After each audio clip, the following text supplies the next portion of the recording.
दर्जन भर मुकदमे, 75,000 का इनाम, लंबे समय से फरार हैं। कहां है मुख्तार अंसारी की पत्नी आफसा अंसारी?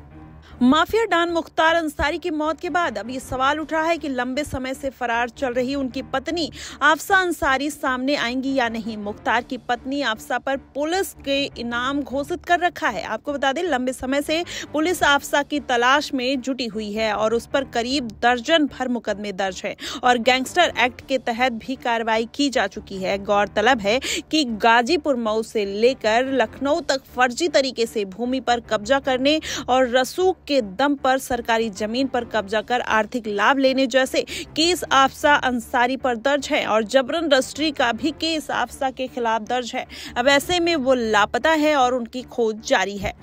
वहीं कहा जाता है कि 2005 में मुख्तार अंसारी जब जेल गया तो अंसारी गैंग की कमान आफसा अंसारी ही संभालती थी। शादी से पहले आफसा पर कोई आपराधिक मामला दर्ज नहीं था, लेकिन अब गैंगस्टर एक्ट, रंगदारी सहित अलग अलग दर्जन भर केस दर्ज हो गए हैं। बता दें, आफसा गाजीपुर जिले से यूसुफपुर मोहम्मदाबाद के दर्जी मोहल्ले की रहने वाली है। कुछ साल पहले ही मऊ के दक्षिण टोला के रैनी गाँव के पास विकास कंस्ट्रक्शन नाम की फर्म बनाकर जमीन ली गई और उस पर एक गोदाम का निर्माण कराया गया और उस गोदाम को फर्म के द्वारा एफसीआई को किराए पर दे दिया गया। अब ऐसे में जिस तरीके से आफसा गायब हैं, ऐसे में माना जा रहा है कि ये फर्म 5 लोगों के नाम पर रजिस्टर था, जिसे मुख्तार अंसारी की पत्नी आफसा अंसारी और उसके दोनों साले अनवर शहजाद और आतिफ रजा, साथी रविंद्रन नारायण सिंह जाकिर हुसैन उर्फ बिक्की शामिल थे। अब ऐसे में ये कवायद तेज हो गई है। आपको बता दें, राजस्व विभाग की जांच में पाया गया कि विकास कंस्ट्रक्शन फर्म की अनुसूचित जाति के लोगों को पट्टे पर दी गई जमीन को गलत तरीके से अपने नाम करा लिया गया। इसके अलावा कुछ और लोगों की जमीन भी गलत तरीके से ले ली और उस समय तहसीलदार पीसी श्रीवास्तव ने इस पूरे मामले की जांच कराई और जांच में पाया गया कि विकास कंस्ट्रक्शन फर्म ने फर्जी ढंग से अनुसूचित जाति के लोगों को दी गई पट्टे की जमीन को फर्म के नाम करा दिया।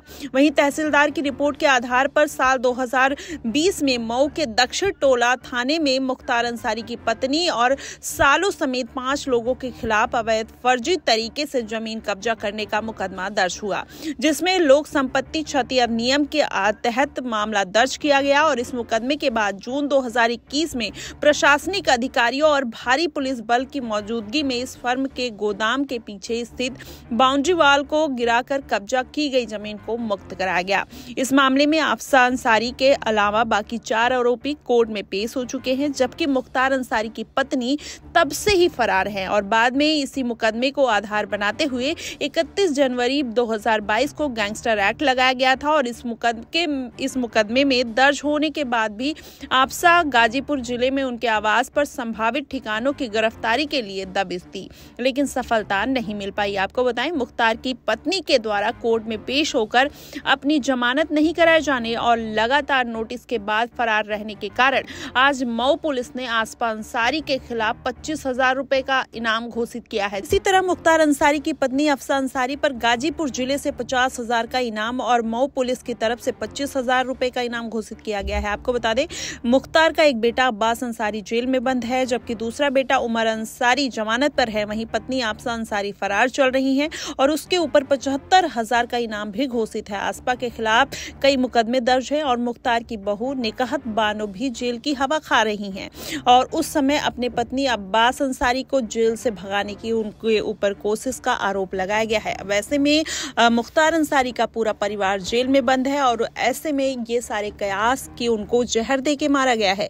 अब ये कौन सा केस किस तरीके से मोड़ लेगा, ये आने वाले समय में पता चलेगा। क्या वाकई में उनको हार्ट अटैक की प्रॉब्लम हुई थी या फिर अलग तरीके से उनको मारने की कोशिश की गई थी, ये सारी जांच के बाद सारी जो कवायदे हैं वो हल होती हुई नजर आएंगी।